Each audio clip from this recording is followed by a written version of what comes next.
Welcome, everyone. Good afternoon. Welcome to this lunchtime live Zoomcast with Lior Raz and Avi Issacharoff of Fauda fame. Lior and Avi and I have been having conversations about Fauda for years, really going back to 2015 when this was just getting off the ground. And we would have these conversations at events in New York City, in Washington, D.C., we would have them at smaller events in my apartment. We'd have them over dinners at Tel Aviv restaurants. None of those things are possible right now because we are all in lockdown. There are no live conferences, in-person conferences. We are not at Tel Aviv restaurants, and we're not all hanging out at my apartment. But there was so much interest in hearing their take. As a new season of Fauda was released, we're having a series of these conversations. We are posting one that we've done already on season 1. We'll be posting one we'll be doing on season 2. And today is just a backgrounder on season 3. When I say backgrounder, I choose my words carefully because people are not watching this show and following this in a sort of linear way. Different people, the audience in its totality, different people are at different phases. So we are not going to give away any spoilers here. Zero spoilers. This is a spoiler-free Zoomcast, webcast. We are just having a conversation on where things left off in season 2 and the origins of season 3 to give you a frame of how to think about season 3 as you're watching it. Later on, we'll do another one of these when we assume people are deeper into the series. But before we get too far, let me formally introduce first Avi Issacharoff, who is a longtime award-winning journalist in Israel. He's been a defense correspondent for Haaretz. He's with Times of Israel. He's been with Walla, and he is also the co-creator of the entire Fauda series and a lead writer in the Fauda series. And I'm also joined, as I mentioned, by Lior Raz, who's got that scary image of himself veering over his head. Lior, do you always have that image over your head just to keep you honest? Yeah. Whenever I walk, I have someone who carry it behind me all the time. This is good. So Lior Raz is the lead actor, plays the lead character of Doron in the Fauda series. He, with Avi, co-created the series. He's a lead writer for the series, and he's in a number of other films. He has a bunch of advertising television projects he's done in Israel. He's done film projects in Israel. He's done film projects internationally, like Operation Finale. We talk about all of his television and film background and Avi's journalist background in an earlier episode of this discussion, which we will be posting in the next day if you want the background on their lives, on their careers. This entire Zoomcast is sponsored by and hosted by the Jewish Insider. So we thank the team at the Jewish Insider for getting this conversation going. Okay, so Avi and Lior, let's get into the thick of this. Before we do, just tell us how lockdown is going for each of you. Lior, I'll start with you. So actually, I'm feeling very well now because I'm with my family again. In the last 2-3 years, I was shooting almost every day, so I didn't see them so much. So I'm at home a lot, baking and training all the time. And so it's a good time. I miss my parents, I miss my friends, of course, but I'm trying to look at the positive things that are happening because of that. Okay, Lior, a question that's been burning, and I keep thinking about it. What would Fauda's Doron be doing during coronavirus lockdown? I'm of two views. One is that he would stay inside and go crazy and wind up hating everyone around him more than he already hates everyone around him, which is a high bar. Or he'd actually go out of the apartment, break the rules, and hunt down other people who are in violation of the lockdown rules. So first of all, you cannot lock down Doron. He's like a lion in a cage. He will be like a lion in a cage. So he probably will escape and go and hunt the coronavirus by himself. Single-handedly. Is this a teaser for the 4th season? I don't think so, no. All right, Avi, how is lockdown going? And is it true that things are easing up a little bit in Israel right now? Yeah, in the last couple of days, there were some decisions that the Israeli government took about easing the restrictions, easing the this atmosphere that we were under kind of a siege, especially in some neighborhoods in Jerusalem and Daybak. But now the feeling is that it's a bit better. People can go 500 meters outside their houses in order to practice, to train. People can do some shopping, but not in malls, not in closed shops, but in more like open areas. But the bottom line is that, again, for me, the same like Lior, a lot of cooking, lots of spare time, lots of free time with the family, with my daughter. I still secretly hush early in the morning, run outside my house, and I love it. And This is live. This is live. Be careful. So I'm not. I Yeah. thought it was off the record. Okay, so Okay. I'm not running early in the morning. I'm not going out to the park, and we're fine. Okay, good. All right, so let's jump into it. I at the end of season 2, there's been a lot of loss in Doron's life, right? Yeah. His father is dead. His son was kidnapped and almost killed. He has a head of the unit early in season 2 who was killed. His girlfriend or mistress, Shireen, is dead. His marriage has fallen apart. Lior, what's the story here with Doron? Why does everyone in his life seem to die, get killed, get isolated from him? What's that about, and where is he in that sense heading into season 3? So first of all, when Avi and I wrote the show, so we had a headline and we said, this is a show about the mental price and the price that those warriors are paying for their actions. And it's not just them, it's their families, their friends, their relatives, everyone. So Doron is kind of a hero that losing every time. He's not winning. He's not like the typical hero who wins, who get the girl, he doesn't. You know, he's in the end of the day, he's losing everything, and I think that's what makes him such a complicated character and such a interesting character, because you see that even though that he's all his family, friends leaving him, got killed, he's still going with his truth, and he's losing every time. And I think that this is, Dan, what differentiates. Go ahead, Avi. This is what differentiates Fauda than other TV shows, especially the ones that we see on American television.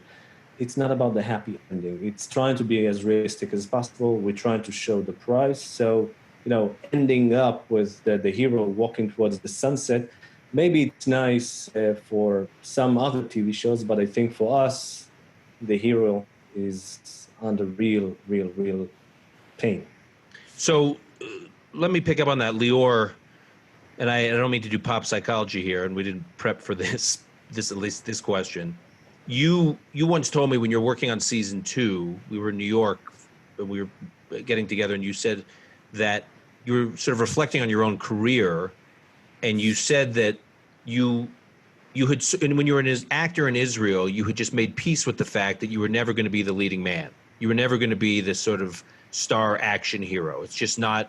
It's not who you were. It's not how you looked. It's not the kind of acting you could do, and you would never be cast in that role. And that's why you were so surprised. You told your wife that. I remember you were telling me you told your wife, that's fine. I'll always be cast a certain way. I'll never be the leading man. And you were so surprised that Fauda had found you in a role where you were the leading man. But could you only be the leading man in the role that Avi just described, which is not the caricature of the leading man, but actually the broken, dark, silent wrecking ball of a leading man? No, I don't think so. I'm shooting a new TV show that Avi and I wrote for Netflix, an American show. So I'm doing something else, even though he's in pain as well. It's complicated. It's complicated, and but it's for me as an actor all my life. I started to shoot Fauda when I was 42. When I was 42, and it's caught me by surprise, the success of, not just the success of the show, that people looked at me as a hero, because you can see me, I'm a bald, guy, not with the curly blonde hair. Like I'm not the typical hero that you cast all the time. And I you know love you what? just the way you are. Yeah. Thank you, Avi, because He you're says bald that because too, he's so- bald too. Yeah, I know. But it's funny because so many men now calling me and writing to me, and they saying that this is because, and they're bald and they have a little bit of beard, and they say now my wife finds me attractive again because of you. So, but also when we actually casted the show, so we thought, me and Avi thought it's going to be me who's going to be the lead role. But even the broadcasters, in a way, in one day they told us, listen, Lior, we need to audition for this role. You cannot do that because you are not A-lister as an actor. And I was furious, and Avi just held my hand because he knew that I'm going to throw something on the guy who said it. And To be clear, they said we're buying the show. You guys are co-creators. You are writers, but I can't guarantee that you're going to act in it. We actually have to run a full casting call.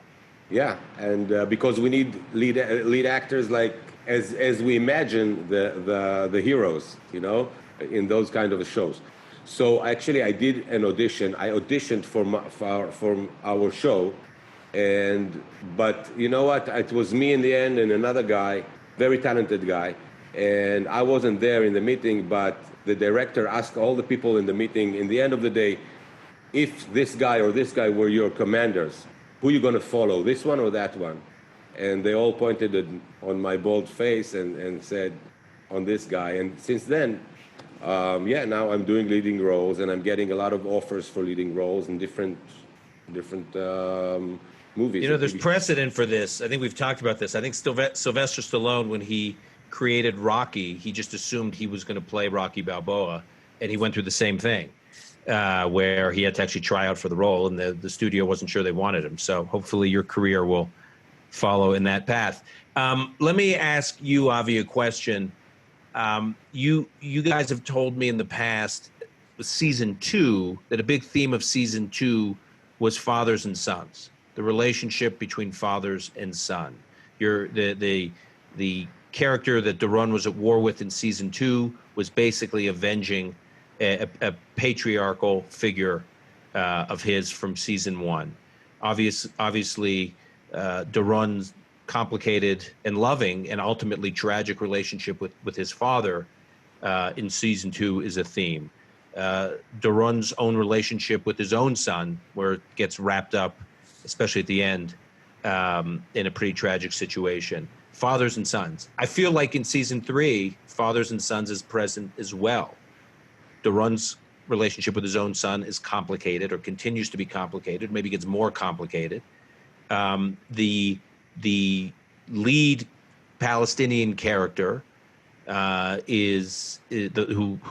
Doron is training. Almost Doron has a father-son relationship with him in the training in boxing in this Palestinian town until his father gets released to prison. There's a whole dynamic between that father and son. So Avi, what's going on here? So I think that the theme in the third season, it's pretty simple. It's the missing father theme, meaning it's not fathers and sons, but it's the missing father that takes over the plot in a way. I mean, just look at Doron. Of course, he doesn't have a father anymore, but he's going through some process with this kid, Palestinian kid, and he looks at him as his own son. The young Palestinian kid looks at Doron as his father because his father was missing for 20-something years while he was in prison. And we see that. We see this thing going all over the season, and we see the way that, suddenly the Palestinian father is coming back, he's released from the prison, and how does it affect, of course, his relations with his son and the relations between his son and Doron. And all this time, Doron is trying to fill in the vacuum that was left after he left the family, that the kid doesn't talk to him anymore, his son doesn't talk to him. And it's a kind of a very interesting way, the way that we follow Doron and this new Palestinian kid, that, he's not like the villain that we know of. He's not like El Makdisi on second season. Or You mean the boxer, the kid, Abu Dhaka? Yeah, Bashar. Bashar, that's his name. Bashar. So he's not, the actor's name is Daka. Bashar is not, you're saying the first couple of episodes, it's a little disorienting because he's not a bad guy. He's just like an innocent, sweet kid. He is an innocent, sweet kid, but what we wanted to show is how, again, the price on innocent people. He's an innocent guy. He was supposed to be in 2 weeks in a boxing match in Amman. This is the way that we begin this show, so I'm not doing any kind of spoilers here, although you promised something that I'm not sure that we're going to follow till the end of this conversation. We are going to follow through. I got so many inquiries about no spoilers, so we got to be really careful here. But go ahead, Avi. Don't screw it up. Doron is killed at the end of this third season. He's joking. Yeah, I'm joking. But the boxer, if we go back to our Bashar, he's such a nice kid. He's not involved in anything. He's not involved in terrorism. He's not involved in violence. He just want to make a living, and he just want to make a living as a boxer. But of course, the thing is that his relations with his alternative father, Doron, this is the thing that is completely changing his route in life. Okay, Lior, let me ask you this. This is not a spoiler what I'm about to say, because it's in all the promotional materials and it's in the season 3 trailer. It is well known that in season 3, the unit goes into Gaza. Now I'm going to leave it there. We won't talk about what happens in Gaza, but your first 2 seasons all took place in the West Bank.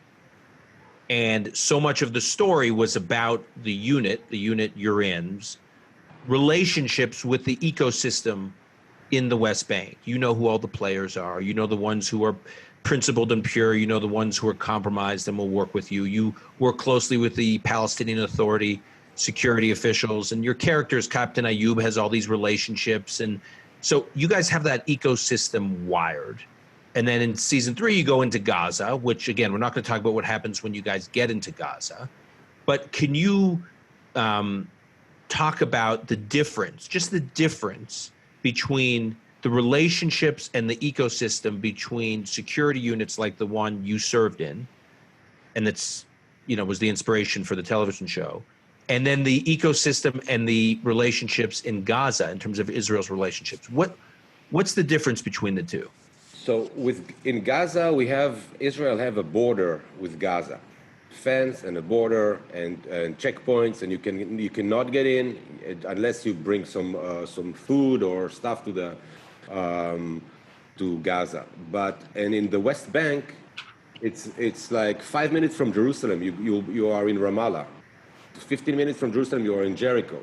So and you can get in, you can get out. It's easy to get in and it's easy to get out for special forces like us to be there. And if something is happening, you can withdraw, you can run, you can go out in a second. But when you go into Gaza, it's totally different story, because they have their military, they have their border control, they have everything. And so it's very hard to get in, and it's much harder to get out if something is happening there. And if you are in some situation, crazy situation, you cannot get out so easily as if it was in the West Bank. It's a scary place. It's a darker, scary place, and it's I wouldn't imagine to me as an undercover soldier to be there for a long time. It's one of the scariest things that you can ever imagine. Dan, it reminds me, I've been in the West Bank and Gaza Strip quite a lot. But since 2007, I'm not allowed to go into Gaza anymore. But I have to say that, until 2007, I was visiting the Gaza Strip on a weekly basis as a journalist. This is the kingdom of chaos. How can I define it in any other way? That was the jungle. That was, for me as a journalist, that was haven. That was the best place to be in as a journalist, because you knew that something crazy is going to happen. Either that someone's going to shoot someone, or there's going to be some kind of an explosion. The Israelis are going to attack and bomb. The Palestinians are going to shoot. It was completely chaotic, completely crazy. Again, from the journalistic point of view, it was great. It was amazing. It was heaven for itself. But what we try to bring is that thing that Lior was mentioning, meaning the feeling of the danger, the feeling that while you're there, anything can happen just like that. In a second, you're going to be burned, exposed, and that's it. You're done. You're over. The minute that you're exposed, it's not that the rescue is going to come, because till the rescue is going to come, it's going to take hours and days. And this is the main difference between operating in the West Bank and operating in the Gaza Strip. And Avi, in the West Bank, not only can the IDF be there to rescue you quickly if you signal that it's a Fauda, you signal that you've been discovered, for the reasons partly that Lior says that you're only 5 minutes away, but also the Israeli security forces have all these relationships with security personnel, Palestinian security personnel, so you almost have a double layer, like you have another layer that's got your back. And you know a lot of those folks, or a lot of your sources and contacts. So the sense in Gaza is you really are alone. You don't have Israeli support, and you actually don't have Palestinian support. No, you don't have it. You don't have anything that can save you, either as a journalist or as an undercover soldier, whatever. This is a completely different symphony. It's a completely different reality. People speak in a different accent. They dress up differently. They look different. They work in different professions. I mean, historically speaking, Gaza Strip is based upon fishing and some merchandising business. But in the West Bank, historically, it was about farmers that were working the land, falahiyun. Gaza is so much different in so many different ways. I can only tell you that for me as a journalist, again, I really enjoyed it, but sometimes it got really scary. Sometimes it got really dangerous. I was just talking to Lior today, telling him about some kind of a very awkward conversation that I had with someone that was living in the Gaza Strip, and his family name is mentioned in the third season.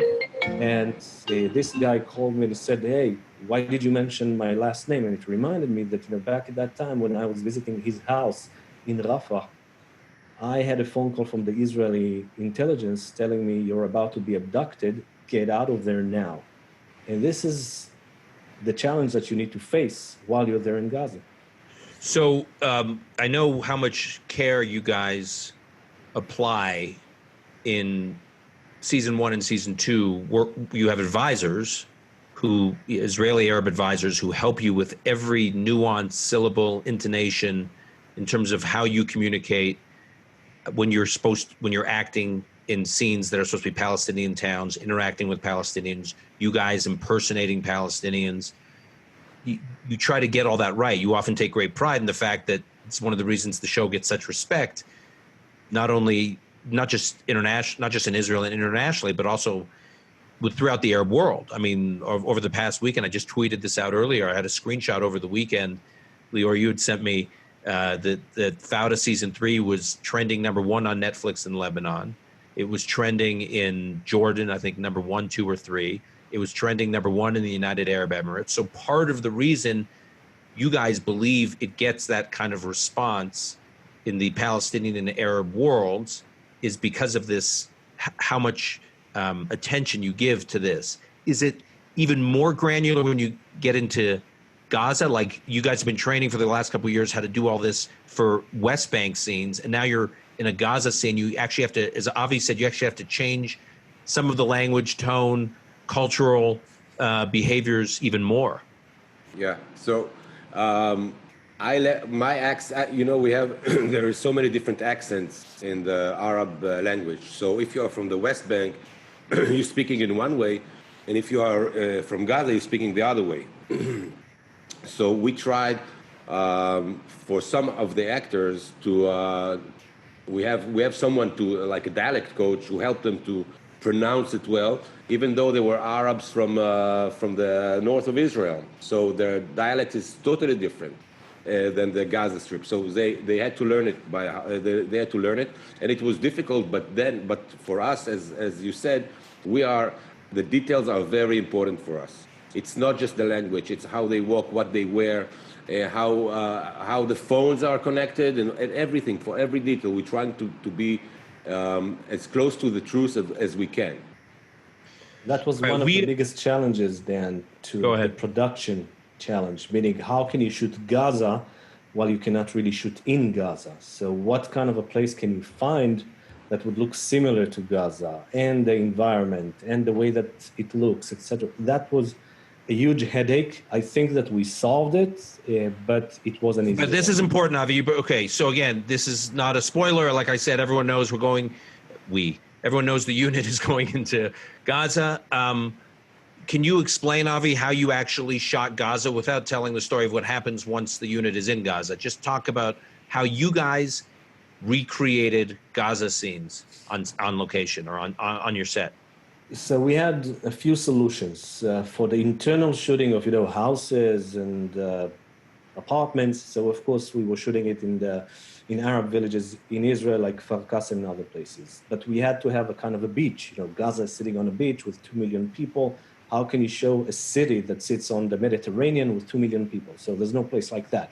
But what we did is a kind of a trick. I mean, first of all, we shot in a place called Jisr al-Zarqa, north of Israel, north of Caesarea, 40 minutes from Tel Aviv. It's on the beach, and it looks like a refugee camp that sits on the beach of the Mediterranean. It looks like Shati refugee camp for the ones who know what I'm talking about.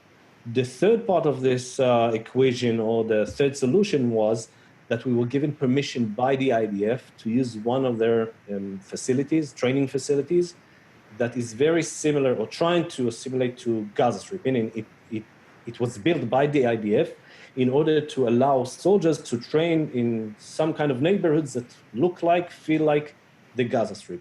And they let us in for 4 or 5 days. We needed to redecorate, of course, the whole neighborhoods, to really paint them, to put graffiti, to put animals, to put cars, everything. It was a huge operation, especially in Israeli terms. We brought hundreds of people from all over the country that volunteered to be extras in Fauda. And at the end, that was a real fight, but I think that it ended up in a good way. And a lot of post-production as well. So I'm going to open it up soon to questions from folks who registered to participate today. And in order to do that, just go on the chat icon and type up your question, and I will throw it to and I'll throw the question to Avi and Lior. We'll do that in a few minutes. Before we do that, the challenge, and we talk about this in earlier episodes of our conversations.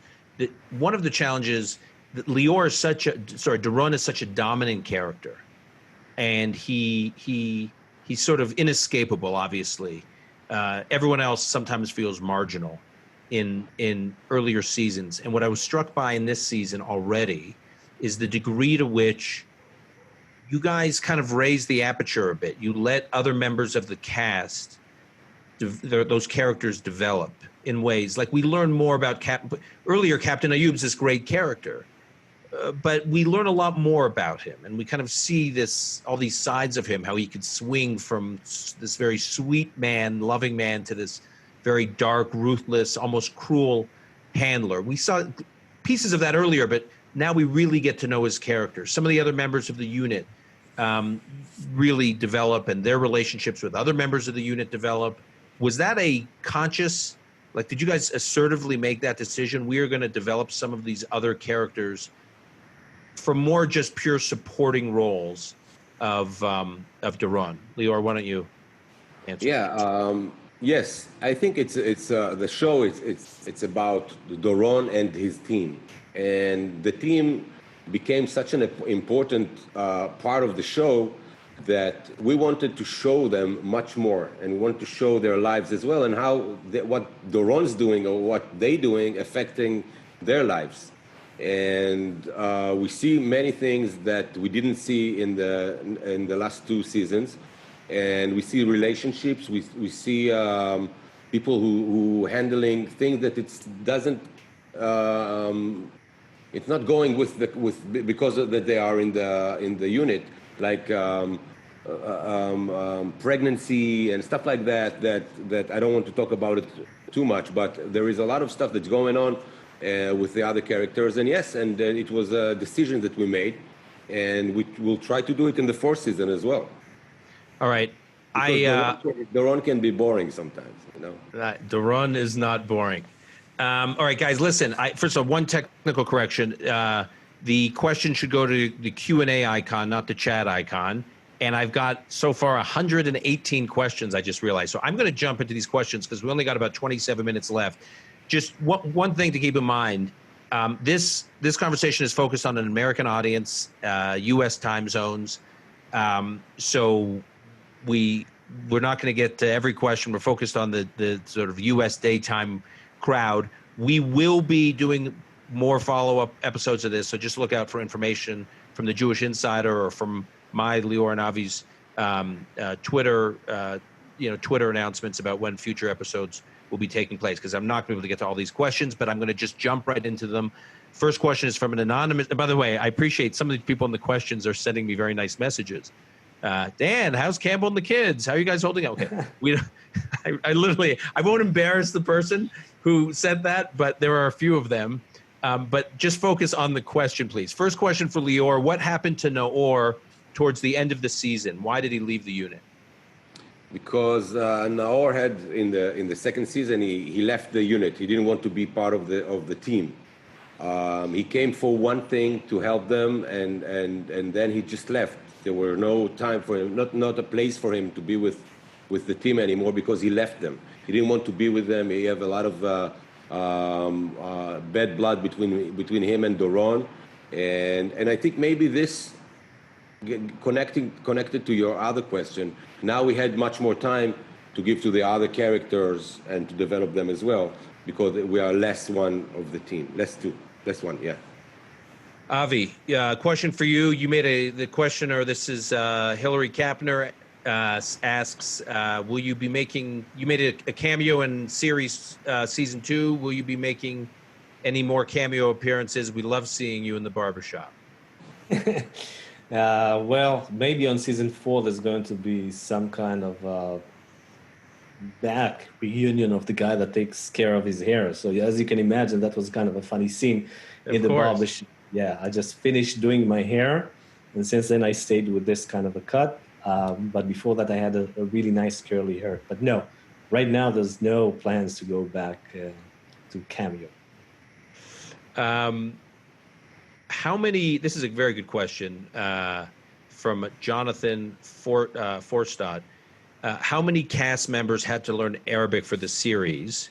And I think this is an important distinction. Obviously, most, if not all, of your actors, except with Letitia, except for the woman who plays Shireen in season 1 and 2, who had to memorize some Arabic. But most, I think, or all of the rest of the cast, the Arab cast, speaks Arabic. But how many of the Israeli Jewish actors had to learn Arabic? Who? Me. I know Arabic, basic Arabic, and I had to learn. There's so many sentences and words that I didn't know, and I had to practice about my dialect. So I had to learn it. We had a dialect coach that were following us whenever we go, and we learned a lot there. So it's me, Captain Ayub, who didn't know a word in Arabic, so I had to memorize it by heart, and just and also the team members as well. The team members, they have not a lot of Arabic, but when they have it, they had to learn it because they don't speak Arabic. Yeah, it's amazing. I mean, Captain Ayub, I'm always struck by that. How he's memorizing lines. He's memorizing phonetically. He's basically reading Arabic in Hebrew Hebrew phonetic translation. Yeah. All right. You were impressed because you remember your family when they talked in Arabic at home, and you were connected to Captain Ayub, Dan. Captain Ayub is, with the exception of you, I've said this before, with the exception of Doron, Captain Ayub is my favorite character perhaps in life, because of his juggling between very important work and worrying about how to prepare the schnitzel for his kids. I mean, that is just perfect. All right, Avi, question here from Dublin, Suzanne Shorten from Dublin, Ireland. How long did it take to shoot season 3? 69 days, if I'm not wrong.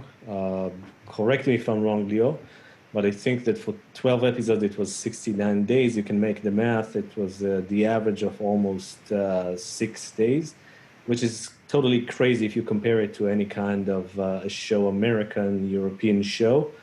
It's very low budget comparing, again, to American, European shows, but the team is working like crazy, worked as crazy. And, all of them were so energetic and so obsessive with completing the mission. It was kind of mission. I mean, people were exhausted. People were tired. People just wanted to go through the day where you have 12, 13, 14 hours sometimes of shooting. And sometimes it's in Arab villages, and sometimes it's in the desert. It's not easy. But I think that the atmosphere between the team, the production team, and the team of the actors and actresses was so good, so great that we felt like, one of those elite units in the Israeli army that is really into some kind of an operation. And you know what? Even the director made us feel like soldiers. I mean, every time that the muezzin, the mosque, was calling for praying in the Arab villages, so you cannot shoot because of the noise, because of the sound. So what he did, that every time that the muezzin is calling for the prayer, that's 5 times a day, I remind you that, all of the team was going and doing push-ups every day, 5 times a day. Just think about it. So we ended up in a good shape, I think. To keep themselves buff for the actual scenes, right? Yeah. I mean, you guys don't have to do that because you're always like, sort of ripped. But the others. Sure. But when you shot season 2, I remember it was like the middle of the summer. It was super hot. You had like days that were well over 100 degrees. People passed out on the set. In this season, right? It was you purposely avoided that. Right. Yeah. Yeah, we try to shoot in the winter. We try to shoot in a different weather, and sometimes it was so cold that we missed the summer. Yeah. Yeah. Okay, this is a very good question. I'll throw it to you, Doron. I got a version. Called me Doron. You called me Sir Doron. Lior, Moshe sent this, but I've gotten from a bunch of people. Season 3 question: how does the unit, and Doron especially, still get away with nearly daily missions without wearing disguises in the West Bank, especially given the high-profile incidents that they've been involved in? Is that a leap of faith for the audience, or can undercover operatives really operate that way? So, when you work in different neighborhoods and different cities, you won't notice this person. You won't notice his face, first of all. Second of all, it's a TV show. So we need to put Doron inside the West Bank and into Gaza, so we have to be there. And but no, people are operating all the time, even though they are exposed.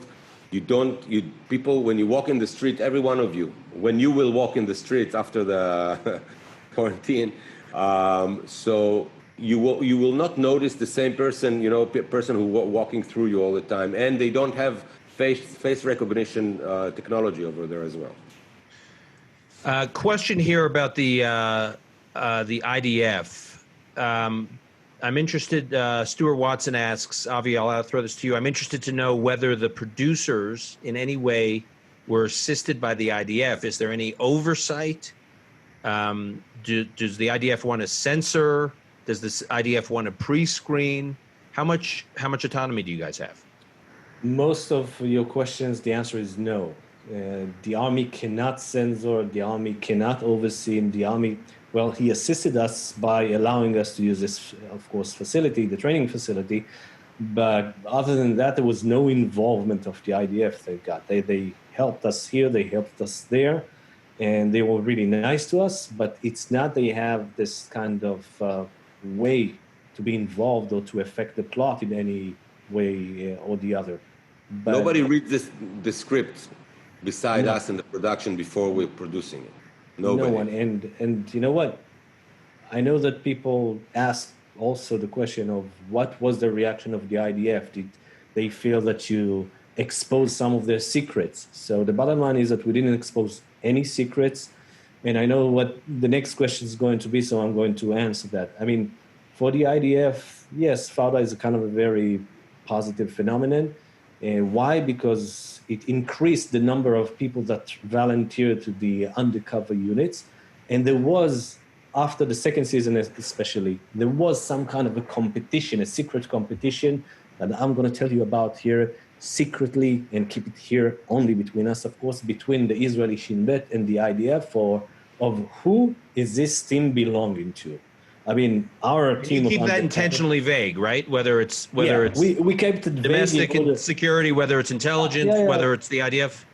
We didn't want to get into that, and I got all kinds of messages. Do you guys mind just to mention that they were IDF. Do you guys mind that they were part of the Shin Bet, the Israeli intelligence? I mean, there was some kind of like, we want And them do to all be... of these organizations have their own version of the unit? Yes. Got it. Okay. Question, Lior, does the show, this is a question, anonymous question, does the show get any backlash from any leadership figures within Israel or within terrorist organizations? That's the question. If so, how careful are you, sort of a follow-up to this last question, but how careful are you when writing the show, given that there could be backlash? I didn't hear any backlash with any of the officials in Israel. The opposite. In our premiere, there were like 4 defense ministers. The president of Israel invited us to premiere the Fauda with a bunch of elite teams from the Israeli army. And also, I'll tell you a secret as well. Someone from the government called us one day and asked us if we can bring him to the show, one of the ministers, and to be part of the show in his character in life. And we, of course, we said no. But yeah, the people are from the other side, from the terrorist side, aside of the call that Avi got today, that we won't talk about it. We had the Hamas, for example. They wrote on their website, official website, they asked the people to not watch the show because it's a propaganda show. It's about, because the Israelis are cannot winning us in the battlefield. They're winning us on television. But then they put the link for the first episode on YouTube. I think that, you know, the reactions on the Palestinian side are pretty fascinating, I must say. You know, we circulated some kind of a video clip that a young guy in Gaza did 2 days ago, and he circulated in the social networks that he had 10 minutes of TV criticism about Fauda. This is a young Palestinian guy from Gaza doing TV critic about Fauda. And the whole explanation of his was that, you know, don't blame me for collaborating with the enemy. Don't think that I'm trying to normalize the relationship with the Israelis. I'm just trying to show you the way that the enemy is thinking about us, about Palestinians, and the way that they want to portray themselves. But the bottom line was pretty positive, although he was trying to hide it with, you know, layers of criticism against the IDF. At the end of the day, he said some very good and nice words about Fauda. And again, in the last few days, I'm getting those very, very awkward phone calls from people that were in Gaza, people that are still in Gaza, people from Fatah, for example. I'm talking about very high-rank officials in the Palestinian organizations that are calling me and telling me their own point of view about Fauda, the 3rd season.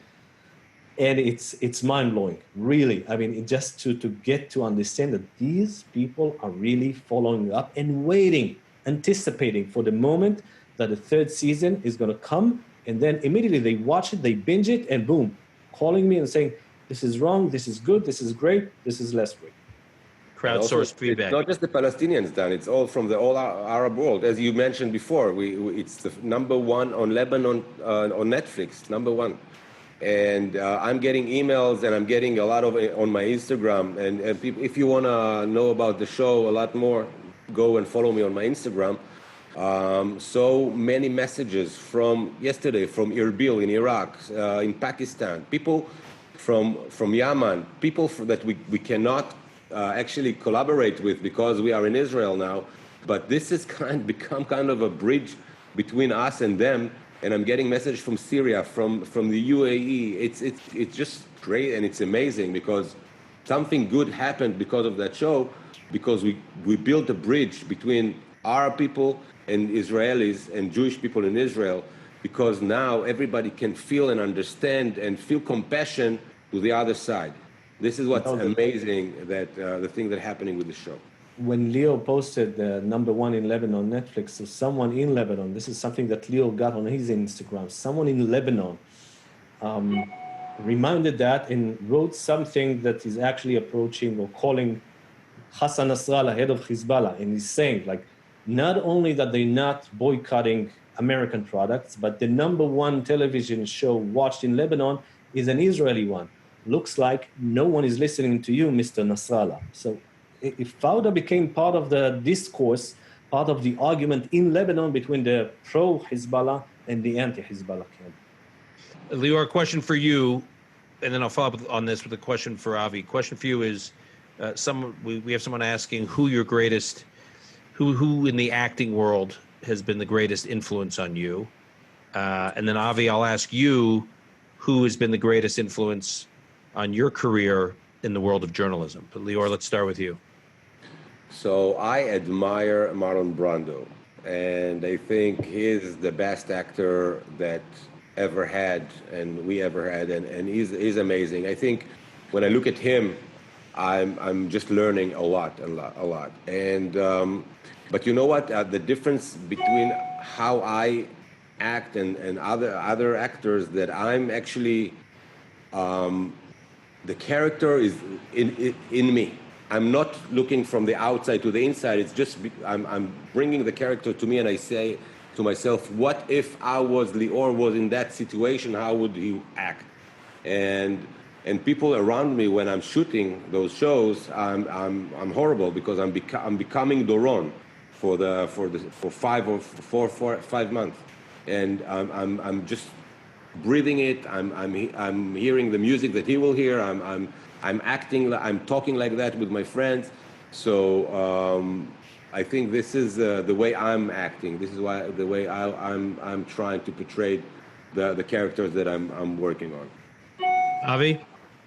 Well, there are a few media outlets that I follow pretty carefully in the US, but I don't think that, my model is an American one. I think that the most admired one would be Israelis. I think that I really admire Nahum Barnea's writing. He's an analyst in Yediot Acharonot. I admire what Amos Areli is doing, and I'm not being objective here, as my former partner in writing 2 books, and he's a great friend of ours.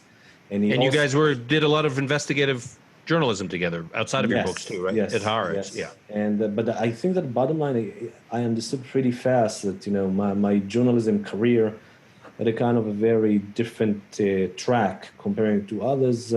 Maybe kind of a war zone commentator or correspondent, in between a war zone correspondent and in between someone that is really digging into the Palestinian society. I don't think that I would become a good, successful journalist if it wasn't up to the Palestinians. I mean, I was good at a very specific field, and I think that for some very awkward reason, I felt at home while I was covering the West Bank and Gaza Strip. Lior, question for you. What type of security training did you have to take in order to shoot this series? I didn't have to, because I was trained for a long time in the army.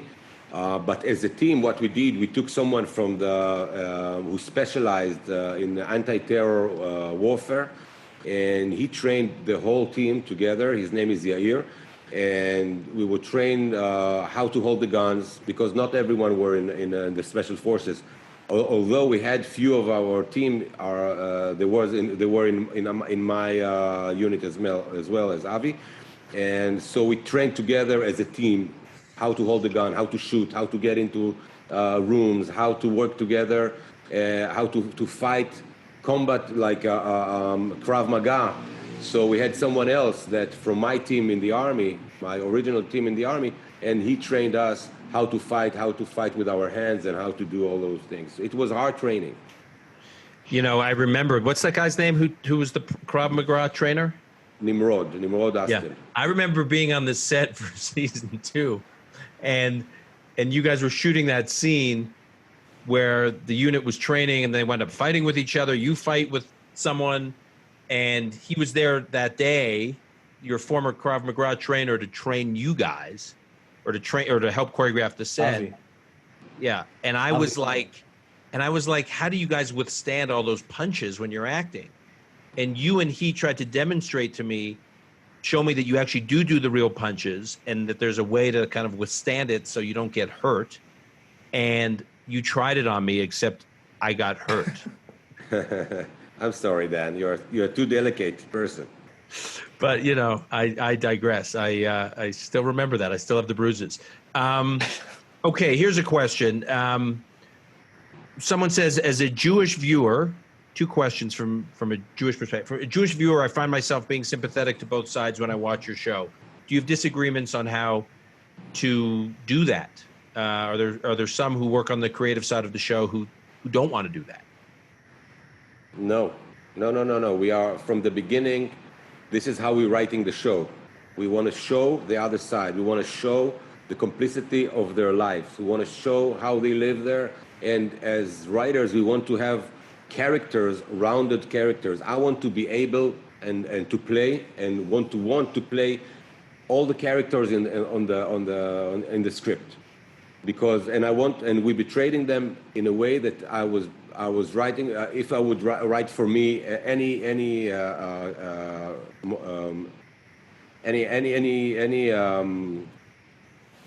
you know, yeah. So yeah, so we want to make it as true as we can. It's a story, and you know, there is a saying that says, the better the villain, the better the movie. And so we want them to be better and better and better. And it's not only that, it's also about reality. Listen, you know, again, in my point of view, and I think that Leo totally agrees with me over there, when you go there, when you travel to places like the West Bank and Gaza Strip, and you meet people, yes, they are terrorists, but you get to see their different angles and different face, and, you know, even if they are the devil, even, my God, I remember that I was sitting in a room with people that was 30 minutes later or 30 minutes before the meeting with me were calling and chanting to people to go and do suicide attacks. And then you sit with them in one room and you drink coffee and you drink tea and they're being very nice to you. And it's confusing and it's shocking, but this is reality. I mean, even them, they have wives. Even the leaders of Hamas have kids and wives and families that they care for. This is a great question. How close are the actors off screen? We are the best friends. We are. It's amazing. We are just like a team in the army, just like a real team. We are getting along together. We're going out to bars, to parties. I'll tell you something. You were there. I was in. I was in New York for 5 months alone, and it was quite hard for me. And because I was shooting there, it was. I felt isolated from the world, just like now. And I had a birthday.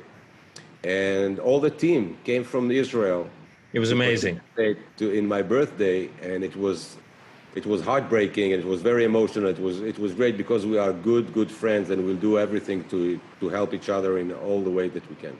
I was there, and I remember being in Tel Aviv out with you guys. I think it was in the summer when all of a sudden it was the whole unit just gathered, the whole unit from the show, and we're all at some Tel Aviv bar.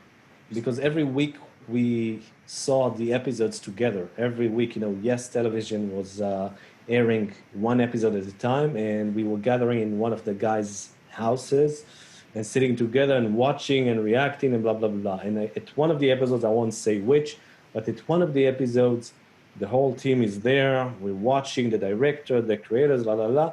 And then one of the guys started crying, and then the second, and then the third, and then the fourth, and it was like, what on earth is going on? Like, this was the first time for them to watch the final cut, you know, in a way, the end result of what we did. And they were shocked as actors, and they reacted as, you know, this is something that is real tragic and painful for them.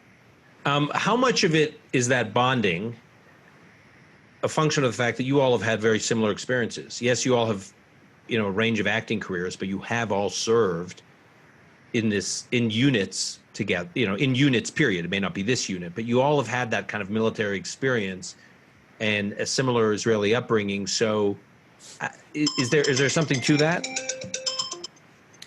It's not all. You know, it's not at all that all of us had the same experiences and all of us had the same background. Some did. Some of the actors, like, except for Lior, so we have Idan Amedi, Sagi, we had Eli, Yaakov, but and of course we had Tzachi Alevi, Naor on the first and second season. But the other warrant part of this background experiences that really design their life in a way. No, but still, but I think Go ahead. it's part of the magic of the show that you see how we actually care for each other in life. You see it on screen as well. Yeah, I really do think that comes through. I mean, you can't fake a lot of that. Just one or two more questions because we are going to wrap up. I know Yom HaShoah is beginning in Israel shortly, and we want to wrap up before that gets started. Avi, question: can you explain the Palestinian social hierarchy where the son in the West Bank thinks his father might not approve of his Bedouin girlfriend? Wow, that's a tough one. Well, I know that some Bedouins even wrote to us and complained of why did we do it? Why did we portray the Bedouins as inferior? I think that's the right word. I mean, well, in the scale of the Arab society, the Bedouins are not that considered to be sophisticated. I'm sorry to sound as a racist, but I'm not. But this is the image that they have among Palestinians, especially. So if the Palestinians have some kind of a hierarchy, so of course the West Bankers are the snobs comparing to the ones in Gaza. The people that live in regular houses are the snobs comparing to the Bedouins that live not in regular houses, et cetera, et cetera. And of course, then you have the refugees, the ones that are living in refugee camps, which are at the bottom of the ladder, of this social ladder among the Palestinians. This is why we made some jokes about the Bedouins and how would the father react if he would know that his son is dating a Bedouin. And last question before we wrap up, and this is not a spoiler, because it appears in the first scene, I think, of the first episode. Where did you guys film the scenes of the tunnels between Gaza and Israel? So the army actually gave us access to their facilities in their camps, and we actually did it there. We shot it there. In one side, and the other thing, we had like a big basement under the hospital, like where the Hamas is sitting. So we did it under Rabin Center in Israel, where there were I think, Avi, correct me if I'm wrong, some electricity facilities. It's emergency crazy. electricity facility from the 50s. If there's going to be a war. Yeah. Beautiful place. Yeah. But it's in the middle of Tel Aviv.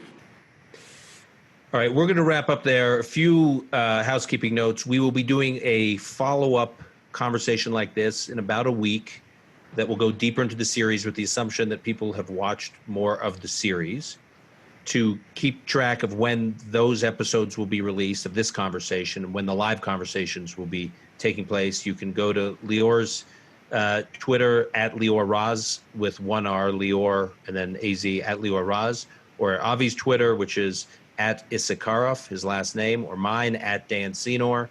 As Lior said, you can also follow Lior on Instagram and also the at Fauda official Twitter handle, which is the Yes Network's Fauda Twitter account. Lastly, we are not doing advertising in these conversations.